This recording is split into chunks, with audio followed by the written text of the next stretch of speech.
محترم سامعین کرام، حاضرین مجلس، اللہ رب العزت کا انتہائی احسان و کرم ہے کہ اس نے ہم سب کو اپنی عبادت کے واسطے جمع فرمایا اور کچھ کہنے کی اور سننے کی توفیق عطا فرمائی۔ اللہ سے دعا ہے کہ جو کچھ کہا جائے، سنا جائے، اللہ تعالی ہم سب کو اس کو اپنی زندگی میں لانے کی اور اس پر عمل کرنے کی توفیق عطا فرمائے۔ گزشتہ ہفتے یہ عنوان ذکر کیا گیا تھا کہ اللہ رب العزت نے عزت جو رکھی ہے وہ دین اور اسلام کے اندر رکھی ہے۔ کپڑوں میں، مالداری میں، مکانوں میں، عہدوں میں، ان چیزوں میں عزتیں نہیں ہیں، اصل عزت اسلام کے اندر ہے۔ اسی کے تعلق سے گفتگو ہوئی تھی، اس سے ملتا جلتا ایک عنوان تھا کہ انسان کے اندر تکبر، گھمنڈ، غرور نہیں آنا چاہیے، اس لیے کہ جب ان چیزوں میں عزتیں نہیں ہے تو پھر غرور کرنے کا فائدہ کیا ہے۔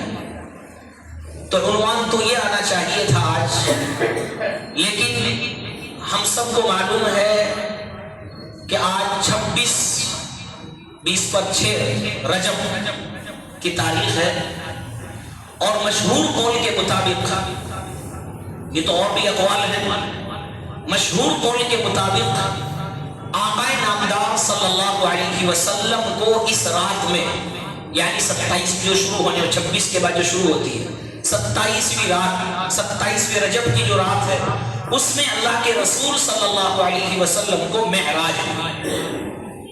تو چونکہ آج کا دن اسی کے مطابق بیٹھ رہا تھا، اس لیے یہ عنوان لایا گیا ہے۔ انشاءاللہ آئندہ جو تکبر و غرور ہے اس کو آئندہ ہفتے انشاءاللہ ذکر کیا جائے گا۔ ہمارے ذہنوں میں سب سے پہلی بات یہ آنی چاہیے کہ تاریخ میں، دنیا کی ہسٹری میں یہ بات ہمارے ذہنوں میں آنی چاہیے کہ دنیا کی ہسٹری میں سب سے لمبا سفر، سب سے اونچا سفر، سب سے طویل سفر اگر کسی نے کیا ہے تو وہ آقا نامدار صلی اللہ علیہ وسلم نے کیا ہے۔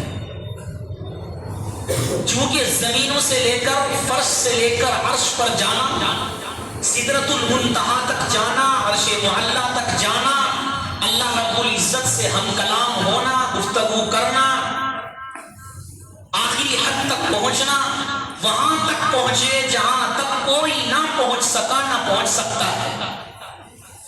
بلکہ دوسرے الفاظ میں یہ کہا جائے کہ جہاں تک فرشتے بھی نہیں پہنچے وہاں تک اللہ کے نبی صلی اللہ علیہ وسلم پہنچ گئے۔ معراج اللہ کے رسول صلی اللہ علیہ وسلم کو ہوئی، قرآن میں اس کو ذکر کیا اللہ رب العزت نے۔ 15واں پارہ شروع ہوتا ہے، سبحان الذی اسری بعبدہ، اللہ فرماتے ہیں پاک ہے وہ ذات ہر عیب سے جو اپنے بندے کو لے گئی۔ لفظ بندہ کا ذکر کیا اللہ نے، عبد کا لفظ، نبی اور رسول کا لفظ ذکر نہیں کیا۔ کیوں؟ تاکہ یہ نہ سمجھا جائے کہ اللہ نعوذ باللہ، نعوذ باللہ، اللہ کے نبی اللہ کے برابر ہے، اسی لیے نبی اور رسول کا لفظ ذکر نہیں کیا، عبد کا لفظ ذکر کیا کہ وہ ذات پاک ہے جو اپنے بندے کو لے گئی راتوں رات، لیلم، قرآن کے الفاظ ہے لیلم، راتوں رات لے گئی۔ کہاں؟ من المسجد الحرام الی المسجد الاقصی، مسجد حرام سے مسجد اقصی تک، اور پھر مسجد اقصی سے عرش معلیٰ تک۔ ہمیں سب سے پہلے یہ بات ذہن میں رکھنی چاہیے، یوں تو واقعہ بہت طویل ہے لیکن اس کا خلاصہ انشاءاللہ ذکر کر دیا جائے گا۔ اللہ کے نبی کو معراج کیوں ہوئی؟ کیا وجہ تھی؟ کیا سبب تھا؟ بہت ساری حکمتیں ہیں، بہت ساری مصلحتیں ہیں۔ ان میں سے ایک مصلحت یہ تھی کہ اللہ کا قانون ہے، اللہ کا ضابطہ ہے کہ جب کسی نبی کو ستایا جاتا ہے، کسی نبی کو پریشان کیا جاتا ہے، کسی نبی پر غم لاحق ہوتا ہے، تو اللہ رب العزت اس سے ایسی چیز ظاہر کرواتے ہیں جو عقلوں کو حیران کرنے والی ہو۔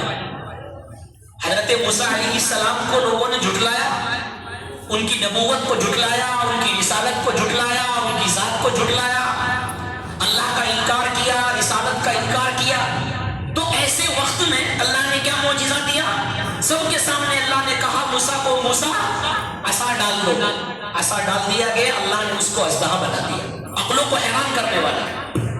تو جس طرح اور انبیاء علیہ السلام کو معجزے دیے گئے اور اللہ کے نبی صلی اللہ علیہ وسلم کو بھی اور زیادہ اور معجزے دیے گئے، ان میں سے ایک معجزہ ہے معراج پر راتوں رات جانا، اس لیے کہ آپ کو تکلیفیں دی گئی،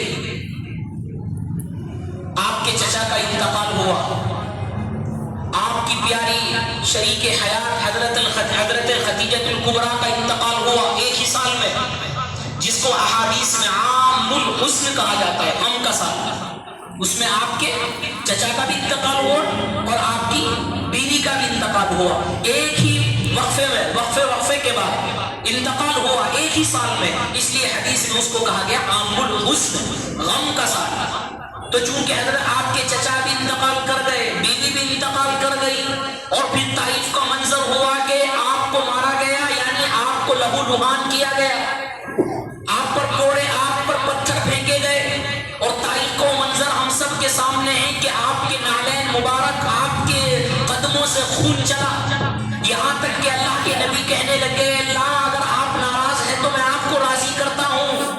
اتنا ستایا گیا کہ فرشتے آ گئے اور کہا ہے اللہ کے حبیب ہاتھ اٹھائیں، بد دعا کریں، ان سب کو غارت کر دو، ہاتھ اٹھائیں، ان سب کو پہاڑوں کے درمیان پیس دیا جائے۔ اتنا جب ستایا گیا، اتنی تکلیفیں دی گئی، تو آپ بہت غمزدہ تھے۔ حضرت ام ہانی رضی اللہ عنہا، جو آپ کی پھوپھی بھی لگتی ہے، وہاں پر تشریف فرما تھے، اور اس کے علاوہ ایک حکمت یہ بھی ہے کہ اللہ کے رسول کو معراج کرانے کا ایک مقصد یہ بھی ہے تاکہ فرشتوں سے برتری آپ کو حاصل ہو جائے، فرشتوں کو بھی معلوم ہو جائے کہ ہم عرش پر رہتے ہیں، آسمانوں پر رہتے ہیں، لیکن ہمارے سے بھی کوئی افضل ہے، ہم سے بھی کوئی اعلیٰ ہستی ہے جو ہم سے آگے پہنچ سکتی ہے۔ اللہ کو فرشتوں کو بھی دکھلانا تھا، اے میرے مقرب فرشتوں، تم سے بھی اعلیٰ، تم سے بھی افضل کوئی ہستی ہے جس کو میں اپنے پاس بلا رہا ہوں اور تم اس کو دیکھو۔ اور اس لیے بھی علماء نے لکھی ہے، ایک حکمت اور لکھی ہے کہ اس لیے بھی معراج کرائی گئی اور سفر کرایا گیا تاکہ کل قیامت کے دن شفاعت میں آسانی ہو۔ ہم سب کو معلوم ہے کہ آخر میں اللہ کے نبی صلی اللہ علیہ وسلم سفارش کریں گے، وہ واقعہ ہے، سارے انبیاء پریشان، پسینے کے اندر تربتر، سب ایک دوسرے کی طرف دیکھیں گے، سب کے سب اللہ کے نبی صلی اللہ علیہ وسلم کے پاس آئیں گے اور آپ سجدے کے اندر گر جائیں گے، اور اللہ کہے گا اے محبوب اٹھ، سوال کر، تڑتی، جو تو سوال کرے گا، جو تو سفارش کرے گا، تیری سفارش قبول کی جائے گی۔ علماء نے لکھا ہے ایک سفارش چونکہ اللہ کے رسول صلی اللہ علیہ وسلم کو کرنی ہے، اس لیے اس کی سفارش کرنے میں آسانی پیدا ہو جائے، اس لیے وہ مقامات، وہ تمام چیزیں آپ کو دکھا دی ہیں، کیونکہ جب پہلی مرتبہ انسان کوئی چیز دیکھتا ہے تو اور دوسری مرتبہ کوئی چیز دیکھتا ہے تو اس کے اندر آسانی پیدا ہو جاتی ہے، کوئی چیز دیکھی ہوئی ہو اس کے بعد وہاں پر جایا جائے تو جانے میں آسانی ہے، بات کرنے میں آسانی ہو جاتی ہے۔ تو ایک حکمت علماء نے لکھی ہے کہ شفاعت میں، سفارش میں آپ کو سہولت پیدا ہو، آپ کو گھبراہٹ نہ ہو، اس لیے آپ کو معراج کرائیے۔ بہرحال اور بھی حکمتیں ہیں۔ حضرت ام ہانی رضی اللہ عنہا، آپ ان کے گھر پر تشریف فرما ہے، آپ کی پھوپھی لگتی ہے۔ آج کے وقت میں جہاں پر باب عبدالعزیز ہے لکھا ہوا ہے، آپ لوگوں نے دیکھا ہوگا، وہاں پر آپ کا مکان تھا ام ہانی کا، باب عبدالعزیز جہاں گیٹ ہے وہاں پر ام ہانی کا مکان تھا۔ بعض کتابوں کے اندر لکھا ہے کہ ام ہانی کے گھر پر تھے اور آپ تمنا کر رہے تھے، غم ہو رہا تھا، کاش میرا کوئی دوست ہوتا، میرا کوئی رفیق ہوتا، میرا کوئی ساتھی ہوتا، چونکہ آپ بہت زیادہ غمزدہ تھے، طائف والوں نے ستایا، آپ کے چچا کا جو آپ کے سرپرست تھے، آپ کا تعاون مدد کرنے والے تھے، آپ کا سہارا تھے، وہ بھی انتقال کر گئے، آپ کی بیوی انتقال کر گئی، تو غمزدہ تھے۔ اللہ کے رسول صلی اللہ علیہ وسلم اسی سوچ میں سو گئے۔ حضرت جبرائیل علیہ السلام تشریف لائے اور اللہ نے کہا جاؤ میرے محبوب کو میرے پاس بلا کر لاؤ، میرے محبوب کو غم ہو رہا سے ملاقات کریں گے تو غم دور ہو جائے گا، میرے سے ہم کلام ہوگے تو غم دور ہو جائے گا، میرے سے گفتگو کریں گے تو غم دور ہو جائے گا، میرے سامنے آئیں گے تو غم دور ہو جائے گا۔ حضرت جبرائیل کو حکم ہوا کہ جاؤ اور اللہ کے نبی یعنی میرے پیارے حبیب صلی اللہ علیہ وسلم کو میرے پاس لے کر آؤ۔ حضرت جبرائیل جاتے ہیں ام ہانی کے گھر میں، اللہ کے رسول سوئے ہوئے ہیں۔ پوچھا یا اللہ کیسے جگاؤں؟ حضرت جبرائیل پوچھتے ہیں اللہ سے، اللہ کا قانون ہے، اللہ کا ضابطہ ہے، اللہ کا بھیجا ہوا ہے، کیسے جگاؤں؟ سوئے ہوئے ہیں۔ پہلی مرتبہ ایسا ہو رہا ہے کہ جبرائیل آئے اور آپ سوئے ہوئے ہیں، پہلی مرتبہ ایسا ہو رہا ہے، اٹھانے کا عدم معلوم نہیں۔ حضرت جبرائیل معلوم کرنے لگ گئے، اللہ پہلی مرتبہ ایسا ہو رہا ہے کہ میں آیا ہوں اور آپ سو رہے ہیں، اب جگانے کا طریقہ کیا ہے تو بتا، کیسے جگاؤں؟ آواز لگاؤں؟ یا ایھا المزمل کہوں، یا ایھا المدثر کہوں، یاسین کہوں، طٰہٰ کہوں، والضحیٰ کہوں، والشمس کہوں؟ کون سے القاب سے پکاروں؟ یا رسول اللہ کہوں، یا نبی اللہ کہوں، یا حبیب اللہ کہوں؟ کون سے الفاظ سے جگاؤں؟ اللہ کے نبی اللہ کے رسول صلی اللہ علیہ وسلم کی جب بات آئی جگانے کی، اللہ نے فرمایا جبرائیل آج مہمان بھی نرالا ہے، مہمان بھی نرالا ہے، آج جگانے کا طریقہ بھی نرالا ہونا چاہیے۔ تیرے اوپر جو یہ پر ہیں ان پروں سے میرے حبیب کے قدموں کو ہلا دے، میرے حبیب اٹھ جائے گا۔ حضرت جبرائیل علیہ السلام نے آپ کے قدموں کو اپنے پروں سے ہلایا، اپنے پر آپ کے قدموں پر لگائے۔ اللہ کے رسول صلی اللہ علیہ وسلم بیدار ہو گئے، ایک دم سے حیران ہو گئے، جبرائیل کیا لے کر آئے ہو؟ کیونکہ احکام لے کر آتے تھے، قرآن کی آیتیں لے کر آتے تھے، سورت لے کر آتے تھے۔ اللہ کے رسول صلی اللہ علیہ وسلم نے پوچھا اے جبرائیل کیا لے کر آئے ہو؟ کون سی آیت لے کر آئے؟ کون سا احکام لے کر آئے؟ حضرت جبرائیل فرماتے ہیں یا رسول اللہ آج احکام لے کر نہیں آیا ہوں، آج قرآن کی سورت نہیں، آج قرآن کی آیت نہیں، بلکہ خدا کی دعوت لے کر آیا۔ آج آیت لے کر نہیں آیا، آج خالی ہاتھ آیا ہوں، کوئی حکم نہیں لایا، کوئی احکام نہیں لایا، کوئی قرآن کی آیت نہیں، کوئی قرآن کی سورت نہیں، کوئی احکام نہیں، آج آیت نہیں دعوت لے کر آیا ہوں۔ فرمایا کیسی دعوت؟ کہ اللہ آپ کو یاد کر رہے ہیں، اللہ آپ کو بلا رہے ہیں، اللہ آپ کو یاد کر رہے ہیں۔ اللہ کے نبی صلی اللہ علیہ وسلم اٹھتے ہیں، حضرت جبرائیل علیہ السلام مکہ المکرمہ میں لاتے ہیں جہاں پر حتیم ہے، جو حتیم کی جگہ ہے، ام ہانی کے گھر سے آپ کو وہاں لاتے ہیں اور وہاں لا کر آب زمزم سے آپ کے دل کو جگاتے ہیں، یعنی آپ کے دل کو صاف کرتے ہیں۔ آج کی زبان میں اس کو کہا جائے کہ دل کو پاک کیا گیا، انگلش میں تو آپ کی زبان میں کہا جائے اوپن ہارٹ سرجری کی گئی، یعنی دل کو دھویا گیا، دل کو پاک کیا گیا، کوئی چھری نہیں، کوئی چاقو نہیں، کوئی نشان بھی نہیں۔ حضرت جبرائیل نے انگلی پھیری، دل نکالا، پاک کر کر، یعنی پاک تو پہلے سے تھا، آب زمزم سے دھو کر اس کو دوبارہ رکھ دیا، انگلی پھیری، نشان ختم، کوئی نشان نہیں، کوئی چاقو نہیں، کوئی چھری نہیں۔ کیوں دھویا جا رہا ہے؟ کس وجہ سے دھویا جا رہا ہے؟ اس کے علاوہ بھی دھویا گیا، چار بار آپ کی زندگی میں 4 مرتبہ آپ کے دل کو دھویا گیا، احادیث میں ملتا ہے 4 مرتبہ۔ کیوں دھویا جا رہا ہے؟ اس لیے ایک وجہ یہ ہے چونکہ اللہ سے ملاقات کرنی ہے، اللہ کی تجلی پانی ہے، آپ کو تجلی کی برداشت ہو سکے، تجلی کی برداشت ہو سکے، اس لیے آپ کے دل کو دھویا جا رہا ہے۔ موسیٰ علیہ السلام نے تمنا کی تھی نا، اے اللہ میں تجھے دیکھنا چاہتا ہوں، تمنا کی تھی، اللہ کی تجلی پڑی تو کیا ہوا؟ موسیٰ بے ہوش ہو گئے، تاب نہ لا سکے۔ تو چونکہ اللہ کی تجلی پڑنے والی تھی، اس کو کیسے برداشت کیا جائے، اس لیے آپ کو آپ کے دل کو پہلے آب زمزم سے دھویا گیا۔ نعوذ باللہ یہ بات نہیں آنی چاہیے کہ نعوذ باللہ کی من ذالک آپ کا دل گندا تھا، آپ کا دل تو پہلے سے ہی پاکیزہ تھا، آپ کا دل تو پہلے سے ہی صاف تھا، لیکن تجلی ہاتھ پڑنی تھی، اس کو کیسے برداشت کیا جائے، اس کی طاقت، اس کا علم، اس کی حکمتیں آپ کے دل کے اندر ڈالی گئی. اور بعض مرتبہ جو پاک چیز ہوتی ہے وہ بھی دھوئی جاتی ہے نا. کپڑا آدمی نیا خریدتا ہے تو اس کو بھی دھوتا ہے نا. پلیٹیں برتن خرید کر لاتا ہے، پاک ہوتے ہیں، صاف ہوتے ہیں، پھر بھی دھوتا ہے نا، تاکہ چمک پیدا ہو جائے، اور جب انسان دوسرے الفاظ میں یہ کہا جائے اللہ سے ملاقات کرنے، اللہ کا تقرب کرنے، اللہ کی عبادت کرنے مسجد میں انسان آتا ہے، وضو کر کے آتا ہے، غسل کر کے آتا ہے. ایک انسان، عام انسان اللہ سے،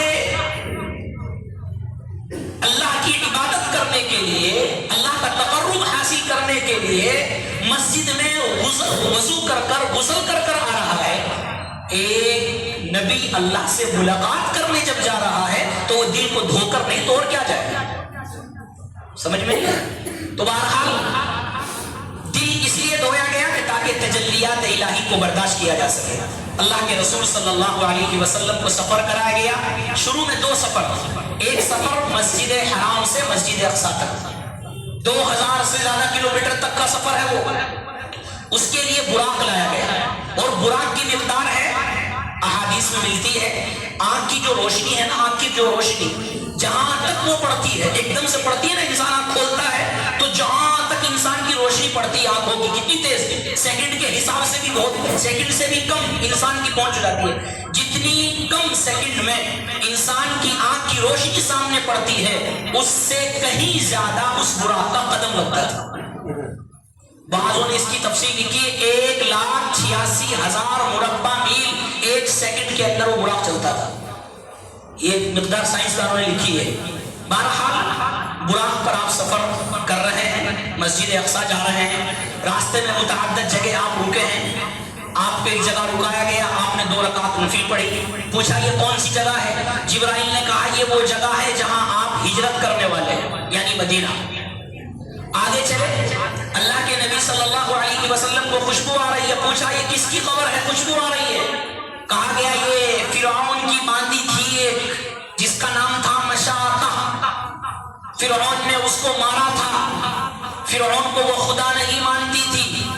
اس کے بچے، اس کی بچیاں اس کے سامنے جلا دی گئی، تیل کے اندر ڈال دی گئی، ان کو مار دیا گیا.